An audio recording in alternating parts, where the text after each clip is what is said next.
一番欲しいものは何かと言われたら霧吹きですね。よし、オーライ。よいしょ。皆さんどうもこんにちは。パンが焼き終わるまでにこの動画を終わらせます。はい。ということでですね、今回はタイトルの通りでございます。 23C から 25C にですね変わってしまった理由を今回ね2つお話ししていこうかなというふうに思います。まあ諸説いろいろあるんですけどね。はい。ちょっと待ってね、ホイール持ってきます。そしたらねちょうどここにあるんでね。ということでですね、まあホイールを2つ用意しました。このホイール今回の話とは別に関係があるわけではございません。はい。ちょっと前まではロードバイクがこのね 700C のホイールに 23C っていうですねタイヤの太さの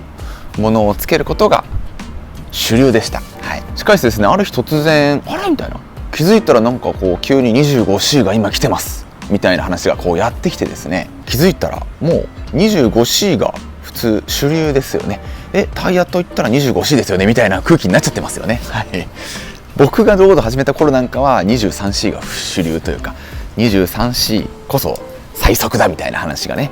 あったんですけどね。自転車屋さんお店行くとですね、もう 23C の完成車とか探すのって逆にもう難しすぎると思います。ほとんどの完成車がおそらく 25C のタイヤを履いてるんじゃないかななんて思います。僕自身が持ってるホイールはですね、ホイールというかタイヤはね、実は太いタイヤがほとんどでですね、まあこれが唯一の 25C のタイヤで、こちらがまあボントレガーのホイールトリプル X ってやつなんですけど、これなんかは 35C のタイヤを履いてたりとかですね、非常にまあ太いタイヤを履かしちゃってるんで 23C のタイヤ僕は今実は持ってないです。昔使ってましたけどね。まあ今回ですね、この 25C がすごい主流と言われてるけどよくわかんないとか、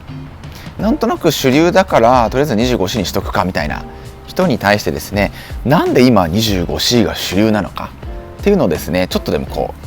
伝わればなと思って動画を撮ってます。はい。だんだん 25C から今 28C の声も出てるんですけど、まあそれはとりあえず置いといて、とりあえずまあ 23C から 25C にこうねタイヤが太くなっている理由を今回お話ししていきます。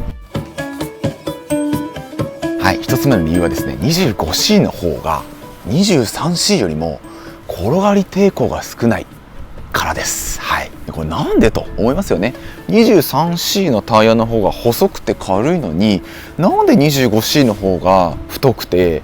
重いのにこっちの方が転がり抵抗が少ないんだろうと思うのが自然だと思います。 25C 太いタイヤの方が 23C 細いタイヤよりもたくさん空気が入りますよね。これは23でも25でもないんですけども、こう分かりやすく例で言いますと、こっちの方がタイヤが太いからたくさん空気が入って、こっちの方がタイヤが細いのでこっちよりも空気はたくさん入んないと思います。タイヤっていうのはですね、ロードバイクこう乗るとですね、自分の体重そしてバイクの重みでですねこう潰れるんですよね。路面からの衝撃なんかでこうタイヤっていうのは常に変化し続けるんですよね。だからこれなんかちょっとあんま空気入ってないんで分かりやすく言うと、自分の体重が乗ることによって変形します。こっちの太いタイヤも同じですね。まっすぐ走ってる時はこうタイヤが潰れて、斜めになれば斜めにちょっとね変形すると。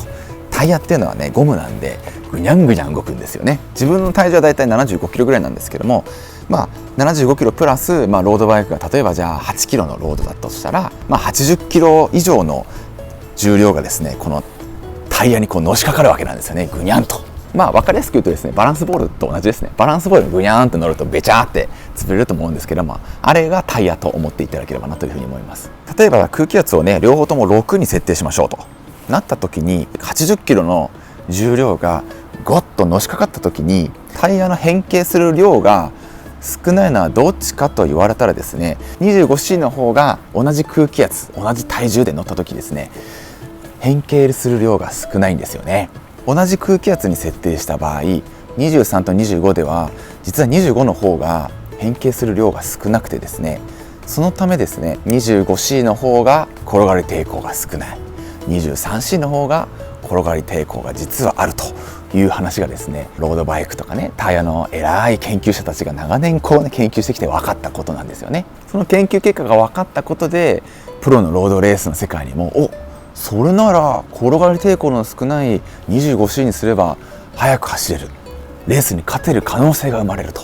いうことで、たくさんのプロロードレーサーが 25C をこう採用し始めて、どんどんよし、25C というふうに 25C を使っていく人口が増えてきたというわけなんですよね。本当に研究してる人って本当僕すごいなと思うんですけど、本当にこういう細かい点までね、こう研究者っていうのはね研究してるわけですね。ロードの世界っていうのはやっぱすごいですよね。何はともあれですね、たくさんこう研究した結果 25C の方が転がり抵抗が少ないということが分かりましたと。 OKOK 分かりました。じゃあ今まで僕が使っていたホイール、例えばじゃあナローリムと言われるですね 15mm のものを持ってたとします。はい、それに 25C を履かせればいいんだ OK って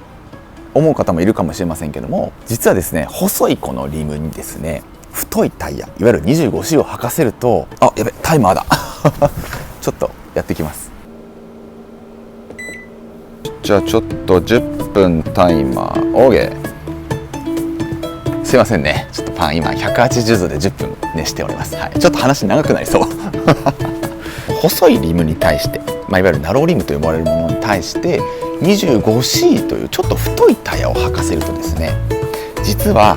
その細いものに対して太いものを入れるので、ちょっとこうなんだろうな、もっこりしちゃうんですよ要はね、もっこりしちゃうんですよね。これとかがね分かりやすい例だと思うんですけども、こんな感じで細いリムに対して太いタイヤが入ることで、リムよりも外側にタイヤがこうね出てはみ出てしまうんですよね。こうニョコンニョコンと。これによってですね、いわゆる空気抵抗がね増えてしまうんですよね。そこでね2つ目の理由ですね。はい、2つ目の理由、それはですねワイドリムですね。はい、この 25C というねタイヤの幅にすごく相性のいいぴったりなワイドリムというですねホイールがめちゃくちゃ増えたんです。はい、25C っていうタイヤに変えればいいっていうだけだったら、別にじゃあ 23C でも使えるじゃん、全然それでもいいならそれでもいいやっていう人も全然いいんですけども、 25C が空気抵抗が低いってことが分かったら、じゃあホイールもその 25C にぴったり合ったホイールを作ろうぜっていうんで、ワイドリムというですねジャンルのリムのホイールが作られ出したんですよね。 25C というタイヤにぴったりなワイドリムというですねホイールがたくさん作られることによって、どんどん 25C がこうね定番化されます。これまではですねワイドリムとナローリムというものがありました。これは両方とも残念ながらワイドリムなんですけども、リムのこのタイヤをねこうはめる時の溝の部分ですね、この部分が何ミリかっていう話です。15ミリというものが従来のナローリムというものになります。はい、これが 23C にぴったりのサイズだったんですよね。でも 25C が転がり抵抗少なくていいっていう話だったんで、 25C にぴったりなリム幅、つまりワイドリムですね、17ミリにちょっと太くなったんですよ。ちょっとこうね幅が広がったんです。たかが2ミリされど2ミリということでですね、実はこの2ミリの差で 25C というタイヤがぴったりこうねめちゃくちゃ相性のいい状態を作ることができるんですよね。仮にこのワイドリムというですね17ミリのものに 23C を太いリムに対して細いタイヤをつけるとですね、この太いものに対して細いものを入れると、それに対してぴったりはめないといけないので、ちょっとこうビヨーンと横に広がっちゃうんですよね、細いタイヤが。綺麗な状態というのは極端に言うとまん丸の状態ですね。タイヤが一番綺麗なパフォーマンスを保つためには、ための形を維持するのがですね、この太いリムに対して 23C だとちょっと厳しいんですよ。ちょっとこう楕円っぽい感じになっちゃうんですよね。細い、リムに対して太いタイヤをじゃあはめましょうとなった時に、どうしてもこのいわゆるホイールが太いがゆえにちょっとこうはみ出ちゃうわけなんですよね。ゴムが余っちゃうんですよ。ここのゴムが、タイヤのゴムが余っちゃうせいで、曲がった時にすごいタイヤが変形してしまう、走った時にもすごい変形してしまうと、より空気抵抗が増えちゃったりとかパワーロスにつながっちゃうんですよね。これがワイドリムになることで 25C というちょっと気持ち太めのタイヤがぴったりきれいに収まるようになりました。タイヤが太くなったならリムも太くして、なるべくタイヤとリムの幅を同じにしましょうよと。それが一番やっぱ速くて転がり抵抗も少なくて一番いい状態で走れるよね。こういった流れで、ホイールのワイドリム化というものが進んでですね、 25C にぴったりなホイールがめちゃくちゃ増えたんですよね。タイマーです。ちょっとパンができたんでちょっと行ってきます。はいまたパンかよってね。来ました、はい、グラハムパンですね。ちょっとこれは余った分で作ったやつなんですけど、はい、ちょっとこれを食いながらちょっと手袋のままですいません。焼きたてなんで熱いと思う。熱いうまい、美味しく焼けてます。要は長年の研究で 23C よりも 25C の方が転がり抵抗が少なくて、要は速いよっていうのが分かったんですよね。ホイールメーカーもおっしゃ、じゃあ 25C にぴったりなホイールを作りまくろうっていうんで、そればっか作り出したということで、世の中はどんどん 25C にぴったりなホイールをねたくさんできちゃったので、結局 25C がぴったりだから 25C がどんどん主流になっちゃったというような流れが 23C から 25C にどんどん切り替わった原因だと思います。要因だと思います。はい、今出てるホイールっていうのはほとんどワイドリムなので、いわゆるほとんど 25C にぴったりのホイールなので、もう 23C にぴったりなホイールっていうのはどんどんなくなってきちゃってるんですよね。どんどんこう 25C にぴったりなホイールが出てるから、じゃあ 25C のタイヤ履かせましょうっていうんで世の中が 25C になっちゃったんですよね。はい、多分そんなとこだと思います。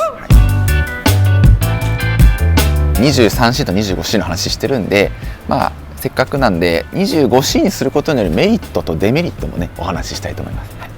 まずメリットに関しては 25C の方が 23C よりも太いです。なのでよりたくさんの空気が入るのでクッション性が増します。はい、いわゆる乗り心地が良くなりますね。これとかね比べると、こっちは全然太いんですけども、太いタイヤと細いタイヤだったら太いタイヤの方がふわふわで乗りやすそうですよね。はい、実際ねすごくふわふわで乗り心地がいいんですけど、 25C にすることで乗り心地が良くなったりとか、ちょっとしたこの砂利道とかね、ちょっとこう段差なんかでも結構こう強気で攻めることができると思います。はい、なのでロングライドとかね走る人なんかは 25C にする恩恵っていうのは多少なりあるんじゃないかなというふうに思います。デメリットに関してはですね、やっぱり23から25になることで、タイヤが太くなる、またホイールのねワイドリムがちょっと太くなることによって素材をちょっと少し多く使うことになるんですよね。つまり重量が増えちゃいます。はい、23C ナローリムのホイールよりもワイドリム、そして 25C のホイールの方が基本的には重量は重くなっちゃうのかなというふうに思います。重量が増えることによって、例えばヒルクライムがちょっとねなんかいつもより重くなっちゃったなっていうふうに感じるような人はいるんじゃないかなというふうに思います。軽さは正義とか、ヒルクライム僕が特化マシンを作りたいっていう人なんかはやっぱりナローリム 23C の方がやっぱりこう軽さは正義につながりますよね。はい、なのでヒルクライムレースなんかでは全然そのナローワイドリムに 23C とかそれ以下のタイヤを履かせてる人なんでたくさんいると思います。なぜ 23C から 25C が主流になっていったかというと、一つは長年の研究によって同じ条件、僕が例えば 23C のバイク、そして 25C のバイク、同じ条件で同じ空気圧で乗った場合、転がり抵抗は 25C の方が少ないっていう結果が分かったから、それに伴っていろんなプロロードレーサー、プロロードチームが使うようになりました。ホイールも 25C がすげえいいっていうのが分かったんだら、じゃあ俺らは 25C のホイール作りまくろうぜっていうんで、ワイドリムのね 25C にぴったりなホイールを作りまくった。そればっか作っちゃって世の中が 25C にこうねシフトしていたと。このあたりが主な理由だと思います。諸説ありますよ。ホイールを売りたいがためにね、ワイドリム化にしてどんどん世界中のサイクリストを、ワイドリム化にして儲けようぜっていう諸説もあるんですけども、多分そうじゃないと僕は信じたいです。はい、ここからはね僕の個人的な主観です。本当聞き流してもらって結構なんですけども、っていうか僕的にはもう別にホイールがワイドリムだろうがナローリムだろうが、タイヤは好きなタイヤを履かせたらいいんじゃないですかっていうのが個人的な意見です。わざわざ今の話聞いて、じゃあワイドリムが今主流なんだ、 25C がじゃあの方がいいんだ、じゃあワイドリムのホイールにして 25C のタイヤ履かせて買い替えようまでしなくて全然いいと思います。はい、もうそんなね買い替える必要なんてないと思います。僕はね、僕なんかだってこれとかはトレックのね、すげえいいカーボンのホイール、トリプル X のねアリオストリプル X2 っていうめちゃくちゃいいホイール、めちゃくちゃ軽いんですよ。すごいいいホイールで 25C とか 28C がぴったりのホイールに対してわざわざ重い 35C を履かせてるっていうねいうふうなわけのわからないこともしてます。はい、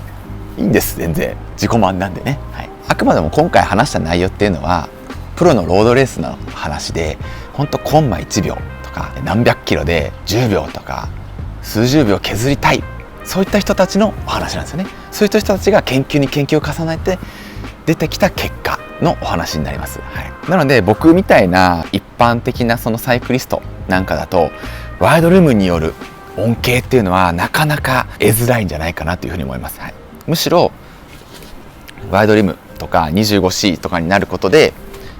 重量が増してこうデメリットの方が多くなる、買い替えなくちゃいけない費用がかかってしまう、そういった面でデメリットの方が多い場合もあるんじゃないかなと個人的には思います。とはいえ、これから買う人なんかはね全然問題ないと思うんですけどね。はい、世の中がどんどんねこうワイドリム化していい方向に行く分には僕はすごくいいと思ってますし、今回ねお話した内容も僕もねいろんな人から聞いたりとか知ったりしましたけども、すごい面白いなと思ったんで、知識としてね蓄える分には全然いいと思いますけどもね。これからなんか自分がホイールを買い替えるってなった時は基本的にはワイドリムで 25C のタイヤがぴったりなホイールがほとんどだと思うので、それだけね頭に入れていただければなというふうに思いますということで、ちょっとね長くなっちゃったんですけども、今回ね 23C と 25C っていうねほんと細かいニッチな世界の話なんですけども、お話しさせていただきました。はい、ちょっとでもね参考にしていただければなというふうに思います。もしもね今回の話がちょっとでもね、役立ったとかちょっとでも参考になったという方はぜひグッドボタン等々よろしくお願いします。はい、最後までご視聴ありがとうございました。それではまた次回の動画をお楽しみに。はい、さようならさようならさようならさようなら。